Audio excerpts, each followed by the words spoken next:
we're going to talk about some fun things, namely the NBA's Christmas Day matchups. So, as I mentioned at the top of the show, Christmas Day is the biggest day for the NBA. But Christmas Day is like the actual start of the NBA season. It's when people really start beginning to tune in to the playoff races, to the awards races. Like, football season is already in full swing, so people are caught up to speed on that. And then in the NBA, you have 2 months out of the way. Teams are beginning to settle into their rightful positions in the conference standings. Guys are fully in their rhythm. Steph's dropping 50. Russell Westbrook's putting up triple doubles. You have some breakout stories by this time, whether it's a rookie playing well above their expected level, or maybe it's a team like the Minnesota Timberwolves coming alive, or the Cleveland Cavaliers coming alive. That is the beginning of the NBA season. And it is categorized and it is made notable by its Christmas Day matchups, which generally feature the 10 best teams in the league. And if not the best, certainly the most entertaining. Tons of star power every Christmas Day, especially for the 2 o'clock game, the 5:30 game, and the primetime game at 8 o'clock. The primetime game is when you see like LeBron Steph or like LeBron Durant, those kinds of matchups. So this article is courtesy of CBS Sports. The 2022-23 NBA schedule is expected to be released in the coming days, but there's already been several leaks of important games on the league's calendar. It's already been reported the reigning champs, Golden State Warriors, are expected to host LeBron and the Lakers on opening night. Skim through all this bullshit. In addition to one of the opening night games on the league's calendar, all 5 Christmas Day matchups have also been reported. As one of the most important days on the NBA's calendar, these games are typically star-studded and sometimes feature rematches from previous year's playoffs or pit 2 of the league's top stars against each other. Though the regular season will already be 2 months old by the time Christmas rolls around, the full slate of games also serves as the unofficial start for the NBA season for some casual fans. I just got done mentioning that. Although nothing has been made official yet, here are the 5 games expected to take place on Christmas. We have the Warriors-Memphis, which is a rematch of the Western Conference Finals. We have Mavericks-Lakers, Denver-Phoenix, Knicks-Sixers, and Celtics-Bucks, which is a rematch of the Eastern Conference semifinals. I don't hate these matchups, but the first thing that jumps out is the New York Knicks having a Christmas Day game when they don't deserve it. Straight up. The Knicks do not deserve to play on Christmas Day. If they are going to play on Christmas Day, they're going to do what always gets done to them. They're going to have the noon slot because no one fucking watches that game.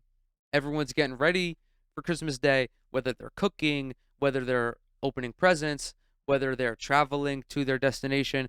The midnight game or the noon game and the 10:30 games are the 2 least watched games, at least on the East Coast. I mean, the 10:30 game probably has decent viewership on the West Coast, but I don't live on the West Coast. I'm fucking stuck in the worst time zone of all time here in New York. I don't know why the Knicks have a Christmas Day game, especially because the NBA loves drama. Would you not want to put the Nets and the Sixers as a matchup?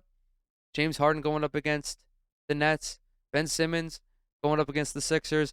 I understand why the league did not reportedly put the Nets on the schedule, because there is a lot of volatility with that situation. You don't want to schedule them on Christmas and bill their big 3, and then God forbid like something happens and Kevin Durant gets traded or Kyrie gets traded or something. I'm not too worried about injuries like ruining the experience, because injuries happen and it fucking sucks, but you can't live in fear of players being injured, because then you would have no noteworthy games, because you would just be worried about all your stars getting hurt. But when it comes to all the rumors, that's where the instability, that's where the volatility comes in. Although I do think that the Nets deserve to be on Christmas Day if the roster stays how it is. I don't know why the Knicks are going to be on there. To be quite honest with you, it doesn't make any sense to me. The one game that I am super excited to see is Warriors Grizzlies. Easily could be the most entertaining game on this docket, up there with Boston and Milwaukee. And of course, it's a rematch of the Western Conference semis. I'm sorry, I said the Western Conference finals earlier. I don't know why I said that. The Western Conference semifinals.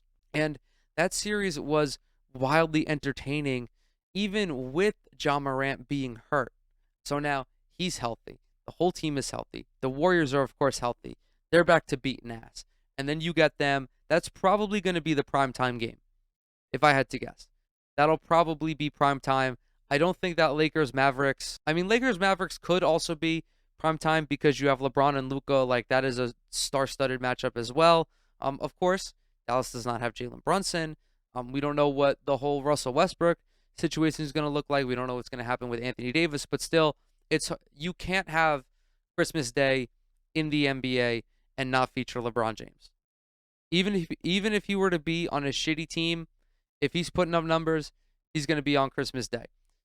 Nuggets Phoenix is a fascinating matchup because it's kind of unexpected. Going off of last year, obviously Denver kind of underperformed, but also consider the fact that this team is going to be significantly different. This team's going to be much improved next year as well. Of course, notably bringing Jamal Murray back, bringing back Michael Porter Jr., so that automatically rockets them back up to being in the upper echelon of the Western Conference. But notably, the LA Clippers aren't there, which I think is a little odd, especially, again, considering that that's another team that's going to be healthy for next season. Kawhi's back. Paul George is there. They just acquired John Wall. They still have Reggie Jackson, as I'm using my little cheat sheet right here. Like, that's a good team. That's a good team this year. The Clippers are going to be a good team. I understand why you put Phoenix on the Christmas Day schedule. They were the best team in the league last year.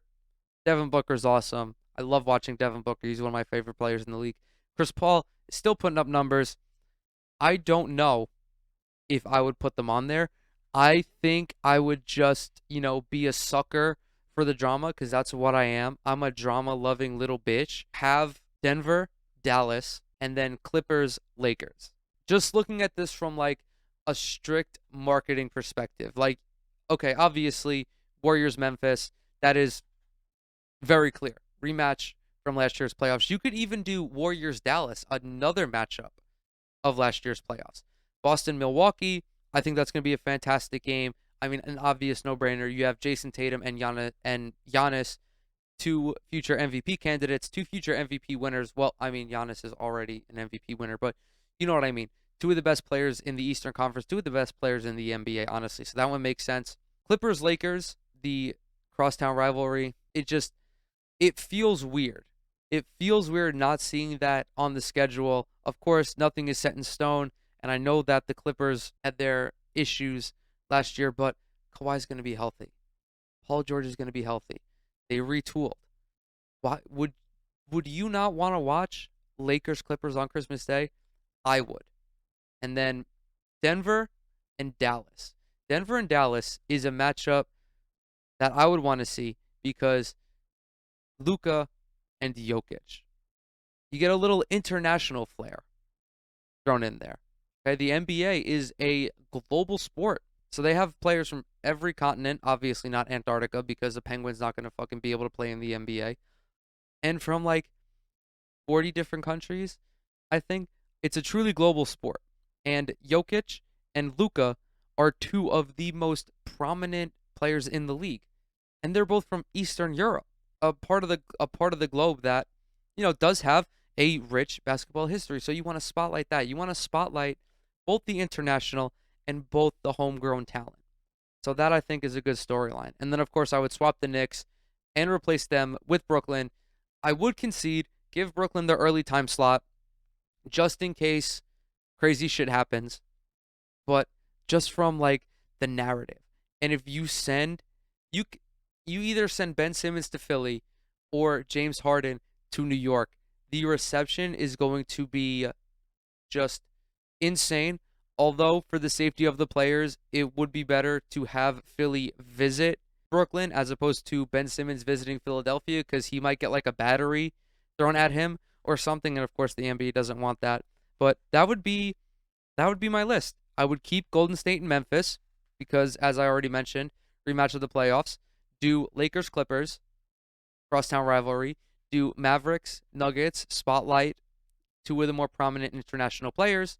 Do Boston and Milwaukee, another playoff rematch, and then also Brooklyn and Philadelphia. I think that would be a solid Christmas Day lineup. And again, of course, none of this is set in stone. This could all change. Although I know for a fact that Golden State, Boston, and Milwaukee are all going to be locks. I think actually, I think Memphis is a lock as well. I think Memphis and Golden State is a lock. I think Boston and Milwaukee is a lock as well. The other three games that I just mentioned are all subject to change. I don't hate any of these matchups except for Knicks Philly. And I hate it because I'm a hater, to be honest. I don't think the Knicks deserve a Christmas Day game. Like the Knicks get by a lot from just being based in New York City. And they get it both good and bad. Okay? They get a lot of preferential treatment because they are in the biggest media market in North America, which is great for them. And of course, what's bad for them is being in the biggest media market is that they do deal with a large portion of unfounded criticism. The Knicks are easy to talk about, they're easy to shit on, particularly when they're bad. But what makes it worse is when people seek out ways to be shitty towards them when they're good. I don't like that as, a commentator, as a basketball fan either. Like I hate when motherfuckers just hate for the sake of hating. Like why are you hating if you're a basketball fan? Like if you're a basketball fan, in theory, you would want every team to be good. So why are you going out of your way to poke fun at a team when they don't deserve it? And especially the Knicks teams of late, because everyone knows they're trying to rebuild. They're not like shooting for the stars. It's not like a couple years ago where they were trotting out Shane Larkin and Andrea Bargnani and, still acting as if they were a serious contender to make the conference finals. Like, no, a lot of Knicks fans recognize that at this time, the team is not cut out to do anything meaningful. And by anything meaningful, I mean have a deep playoff run. But that doesn't mean that like you can't have fun watching them because they are a fun team. They got fun pieces. And I understand Jalen Brunson. It's just that's not big enough of a draw for me to put them on Christmas Day. That's just one of the instances of them getting preferential treatment. Granted, it's not a lot, but still, they're in the Christmas Day report because they are the New York Knicks, because they are a storied franchise. I get it. I don't like it, but like I'm also again, if you guys know me, you know that I'm not just out there hating on the Knicks for no reason. I hate on them when it's, legitimate criticism, but I don't feel the need to just like throw shit at them, especially when, the Brooklyn Nets aren't exactly the most functional organization in the league.